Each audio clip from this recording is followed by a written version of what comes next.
Good afternoon, ladies and gentlemen. The first thing I want to announce is I'm not William F. Buckley. Neither am I. Well, you don't have you don't have one of these, so you can't even, you got to get one of these. I have one in my backpack. Well, that's it. William F. Buckley never wove the backpack around. Again, we have Gus Steeves here, and he didn't bring his, what do you call these things? Clipboard, you mean? Clipboard, but I do have mine. So, and I'm Richard Morchoe, and this is the Long Hill Report. Interesting, in the past week or so, we've had some developments. Mr. Trump was found guilty of just about every crime that one could possibly commit, other than dog napping. They probably decided to drop that one. Yeah, whether this is true justice, lawfare, I'm tired of it. I mean, yeah, me too. I do believe they went out to get him. That doesn't mean he's not guilty. Right. But he was tried in a place that will let violent criminals off without bail.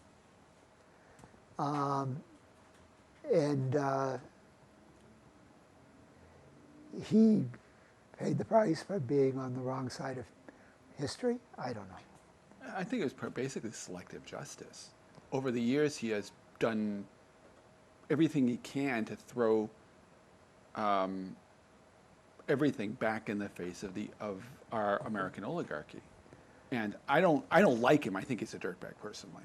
But then again, I don't like most of the oligarchy either, because most of them are equally crooked and probably could be convicted of many of the same things he's done. Well, but he happened to be the fall guy, the target guy. They always pick relatively one person to be the fall guy to direct all the attention to. So basically, they don't pay attention. So the average person doesn't pay attention to all of the crimes that are going on over here. Oh, okay, now. It's the what's his name, Goldstein from 1984, that character who becomes the target. But who could they for have done? The propaganda, and then they get rid of that guy, and somebody else comes down the pike, and they get rid of that guy. Without a Trump, who could they have done anything like that? I mean, I don't think they picked Trump. Trump picked himself, I think. In many respects, he did, because he's pompous, and that's what he does. Yeah. I mean, he's totally a narcissist, so he basically walked into it. Other than that, he's perfectly lovable. Back as a boy, I had a couple of presidents, or as a young man. Lyndon Baines Johnson, John F. Kennedy. The term hound dog could be used to describe them. But Lyndon Baines Johnson is still considered, I consider him a swine myself, but considered an important president. Yeah. There's no stain on his reputation as far as the great and good are concerned. John F. Kennedy is considered, a god. Basically, because he got killed. Yeah. Yeah, that would, that certainly helps with status on that. Yeah. But he was, from a certain point of view, neither of them were gentlemen. No, most of the presidents aren't. Richard Nixon had no such stain like that on his reputation, considered a complete villain in history, and maybe rightly so. He was a very mixed president.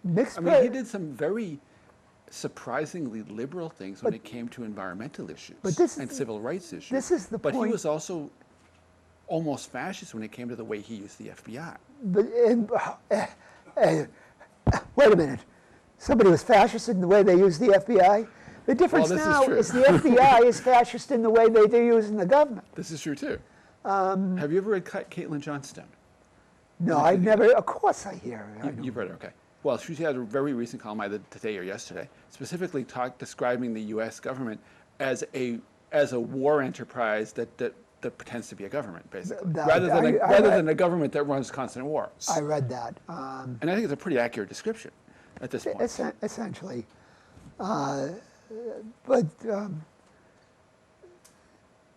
Trump, the whole scenario, what Trump, the real value, I heard somebody use the term, he ripped the Band-Aid off the system, and everybody saw what it was. Right. We all know that in 2016, what's his name, what was the Bush name, the kid? Jeb?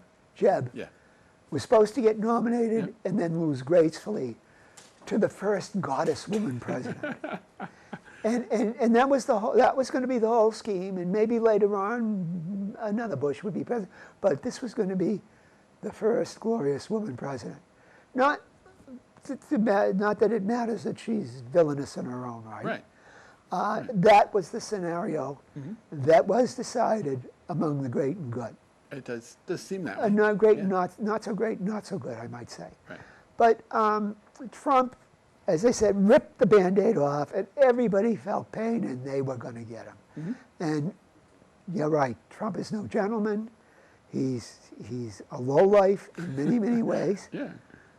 He's a master. He's basically a wrestler. That's what he does. Whatever he he does. does. Show of pretending to play one side against the other. You don't really know where he sits, because I don't think he has any morals at all. And I don't. But then again, a lot of them don't up there. I don't disagree with that. Yeah. But lawfare and everything to get rid of him, I'm, okay. I agree. That game, you keep that game going. Where are we going to go with it?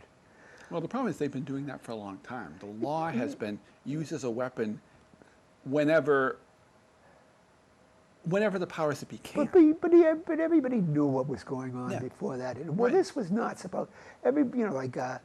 Obama was chosen. Really, basically. There was nothing really there with this guy. He'd only been senator for like 2 years. Yeah, and he'd been state senator before that. He had no recognition at all. Yeah. He came out of the woodwork.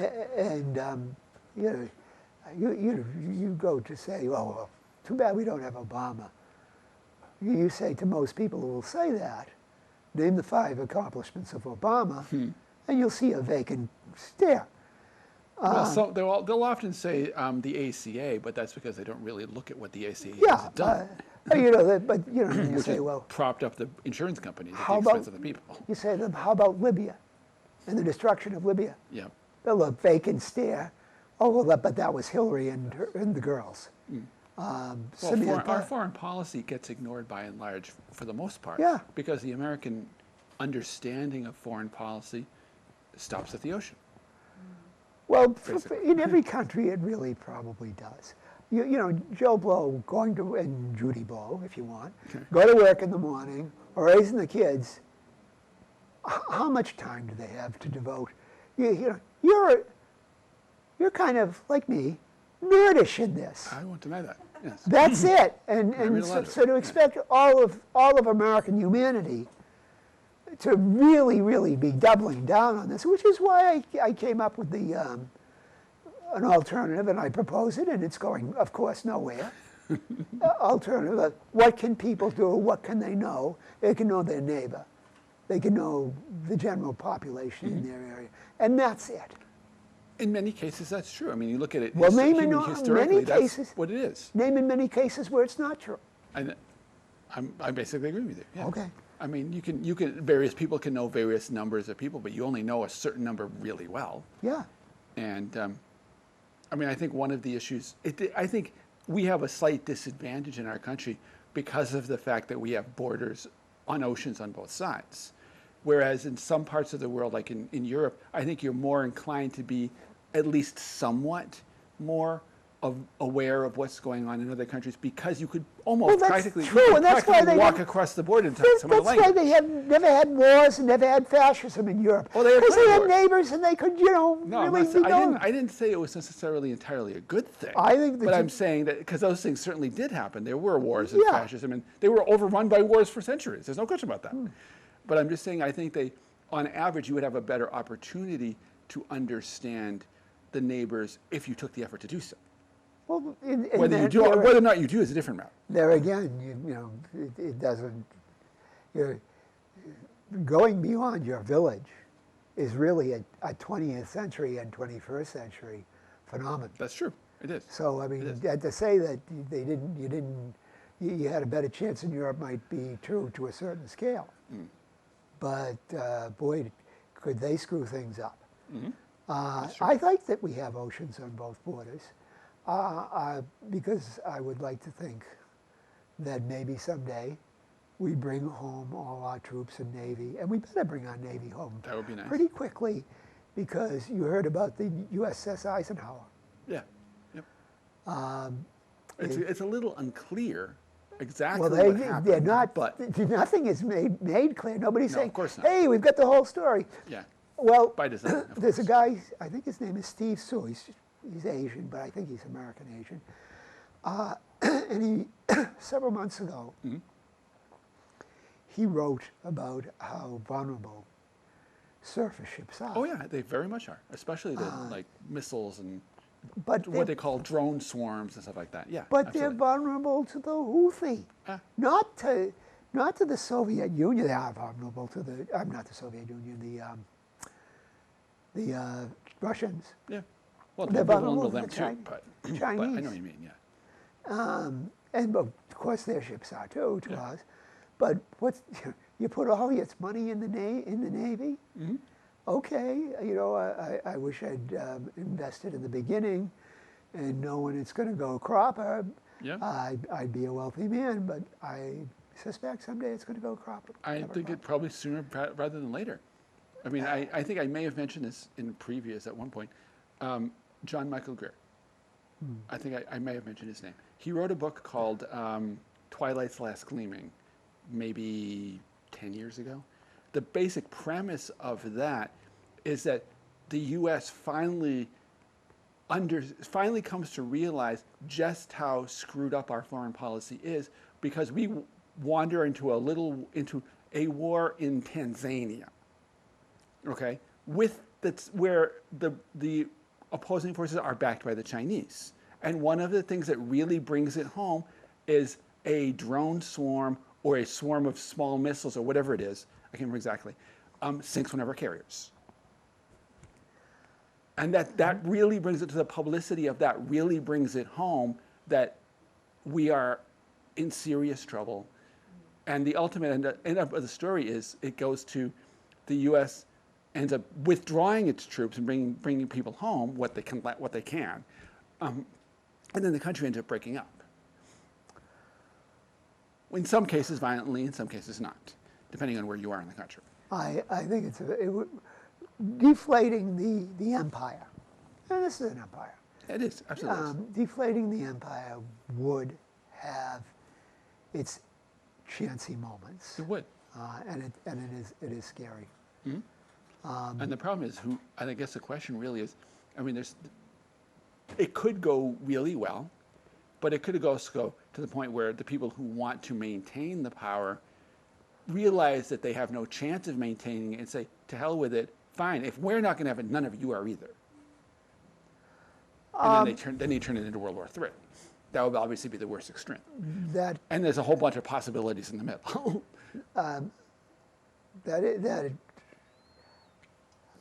That is an argument to have to come up with a sanity test for anybody in government. Right. Right now, most of the people in government are failing that sanity but test. I once wrote an article called "The Rise of the Unsane." Okay, I haven't seen that Do one. you know who Marie Harf was? Who? Is Marie Harf. No, I don't. She was in, I think it was Obama's state. And Okay. she was answering questions about ISIS or, some kind of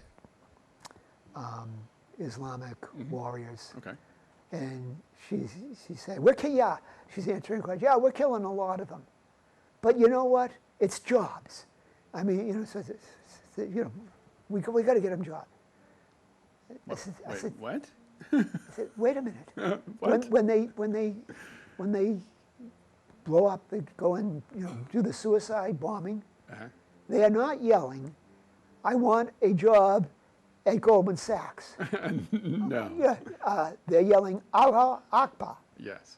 And I said, basically, a person who would say that, they're not insane. They can get up in the morning, shower, and have breakfast, go over their notes, know what they supposed to say, What they are is they are unsane. They will say the things that are absolutely contradictory. Are you referring to the one that's doing the bombing, or are you referring to the Marie. what's her name is? Marie. Okay. What's his name? Glenn Greenwald had a thing about the guy who died. He was the announcer on he has a radio show, 3 hours a week, every day. Rush Limbaugh. Oh, okay. And I didn't know he died. Actually, I did know. I did that. Anyway, when he once said, "Okay, your rights, I think civil rights or something, they mean squat if you're in the grave."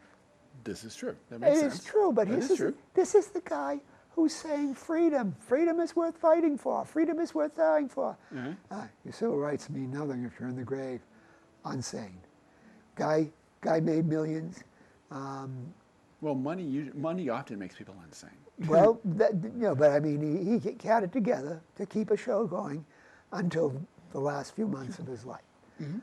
Unsane that you can say one thing that is so contradictory to anything that means anything. We're hearing that a lot right now, though. So, I mean, look at how much of the stuff that like Blinken says is unsane. Excellent. So much of it is. You're going to get me to help me get this into as a school of. He's a lunatic. Yeah. I mean, they say so many things these days. They just look and go, "What world are you on? It's not obviously the Earth that we live on." No. So, I have the discussion about Trump with people, and they say, they act like I'm voting for Trump. I'm not voting for Trump. Because first of all, my vote in Massachusetts is absolutely a joke, and it's one party, North Korea. Second of all, the only reason for me, as far as I'm concerned, with these two jokers, is which one won't get me into World War III. And that's a big question at the moment. I'm not sure either of them will. If I thought Trump, if I thought my vote counted anything, and I really thought Trump would never get me into World War III, I'd say maybe there's a moral reason for voting for him. Right, I agree. Biden, I have no insurance at all with this nutcase. No. He's in 2 wars, possibly getting us into a third.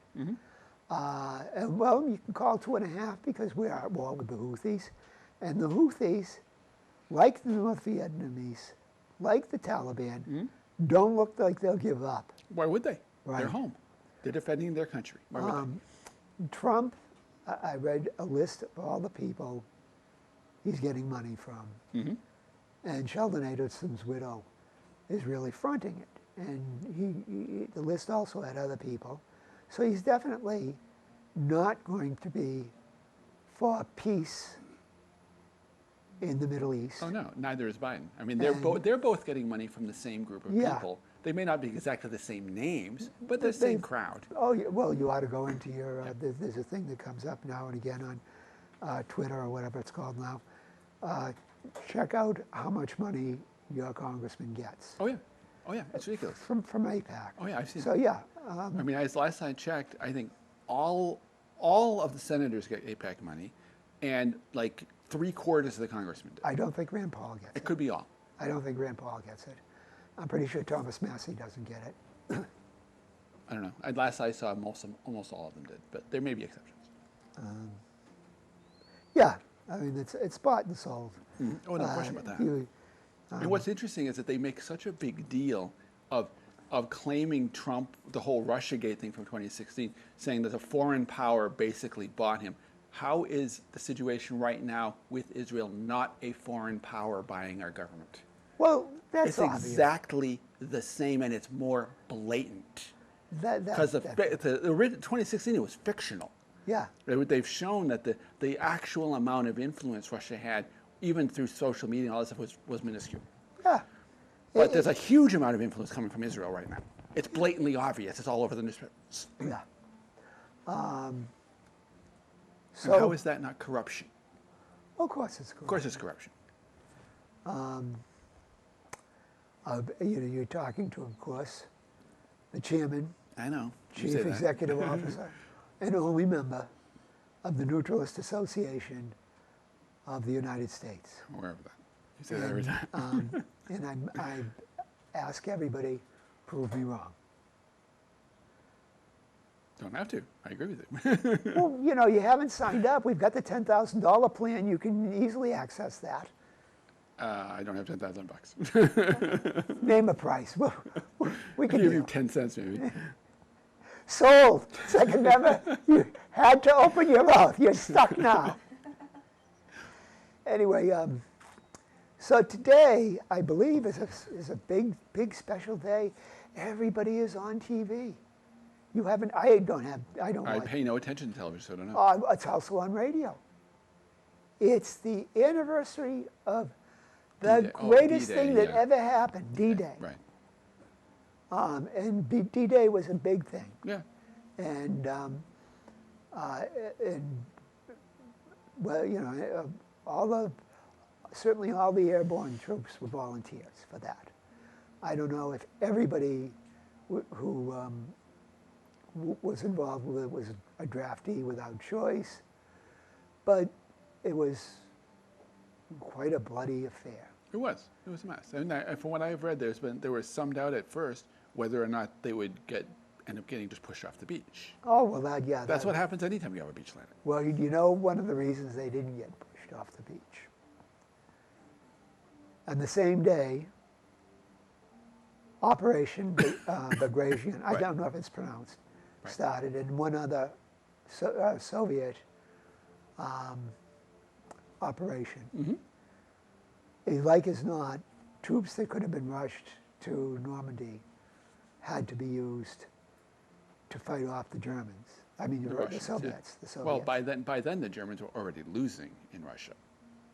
But they still, that was,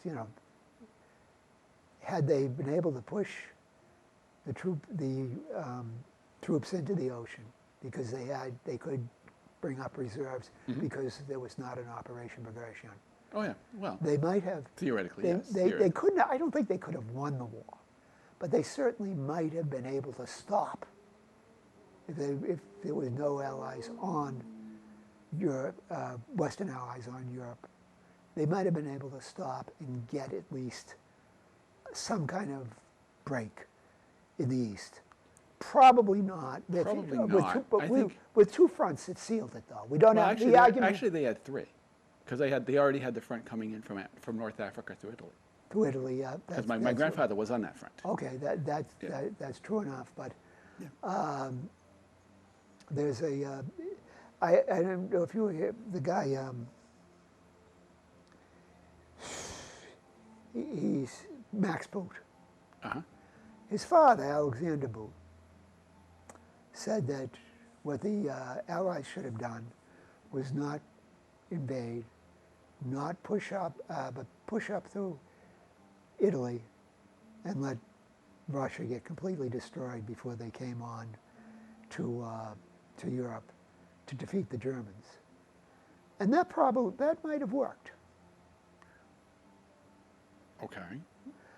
In what sense? I'm not quite sure how that would have worked, because I think we've got plenty of evidence to show that. I mean, in the sense that Europe would have bled Russia. I mean, Germany would have bled Russia. Maybe. And Russia would have bled Germany, and the Western Allies would have just had, the whole of Europe at their disposal. You can argue it, but maybe theoretically. well, what was if we didn't invade? What was Soviet Russia going to do? Well, there is the possibility they could have come to an agreement with Germany in that case. They say, okay, you guys are going to twiddle your thumbs in Italy. We'll make a deal. Maybe, but I think the more likely, I think we saw with historically with Napoleon, that they would have said, fine, if you want to play that game, fine, we can play that game. We'll overrun you, because that's what they did. They ran Napoleon right back to Paris. And they could very easily have said, fine, we'll just take you out. At that point, they were behind the eight ball for a while at the beginning, no question. Yeah. But once they got their system ramped up, there was no. It was basically there was no doubt eventually that they were going to win. And that is true. And it's actually true right now that if we go to war with Russia, they will have prepared their system by now. They are prepared. They yes. will take us out. They are prepared. Yeah. In fact, that's one of the warnings that our government is not listening to right now, is that they keep playing the game that Russia is weak because it keeps saying you keep doing stupid stuff, and we are starting to get really pissed. One of these days, we will stop talking to you. When we stop talking, you're in serious trouble. Well, yes, there'll be another Dresden, and it'll be an equal amount of, it will be a small nuke, but it'll be an equal amount of destruction as to the last Dresden. Probably. And yeah, they're not really getting this. I read today that the Defense Department is trying to come up with a new Abrams tank. I'm not surprised. They're trying to come up with something new every well, the reason why year. the doesn't reason work. why is they've lost quite a number of Abrams in the current contest. So they're thinking of a hybrid engine, Okay. which is part electric and part, and it doesn't, it has some good qualities in that they can reduce the size with the autoloader for the ammunition. They can reduce the size of the crew. Good idea. Okay. But they haven't solved the problem of the weight of electric batteries. No. And they're going on this, and I don't know if they think this is a really great idea. Our government has a tendency to fall into this circular thinking about every technological improvement is always the best thing, whereas I think the Russians have realized what works is something you should keep using. I don't. I think in this case with they're desperate for a With solution. some tinkering. Right now on the tank, they're desperate for a solution. For the U.S. on the U.S. Yeah, side, I don't. think I that's think true. at the end of I think they're going to not do the hybrid. Well, I And- think our government is desperate for all kinds of things. I mean, you look at the idiotic Zumwalt project, the F-35 project, all of this stuff that we seem to build stuff that looks great in engineering design, but when you actually try to use it, it doesn't work. It seems to happen repeatedly, and yet it sells really well until somebody actually flies it and it doesn't well, work. who's the market? Often our own satrapies. They don't call it the military-industrial complex I know. for no reason. I know. It's not like people are going to the market and say, I like that. I know. You're right. Anyway, for the D-Day thing, I kind of think it would have been a generous thing to have invited both Putin, and though he's not officially the president anymore, because his term of office is up, and Zelensky to the celebration at the Normandy. That would have been Classy. classy. Yeah, it would. I mean, I think it's interesting that the U.S. is willing to support Zelensky, despite the fact that he has done everything he can to thumb his nose at the basic democratic principles. Oh, yeah. And we claim to be democracies. We claim that Ukraine is a democracy. Yet over the last 2 years, they've done everything to undermine basically every possibility that the country can be a democracy. And now he's basically openly dictatorship. Oh, yeah. Because he was supposed to have an election on May 20th or something, and they overruled it, and they decided not to do it. Although from what I've read, their constitution actually says the president can be elected during wartime. Although ironically, it says their legislature can't, which is kind of weird. But Well, if the ballot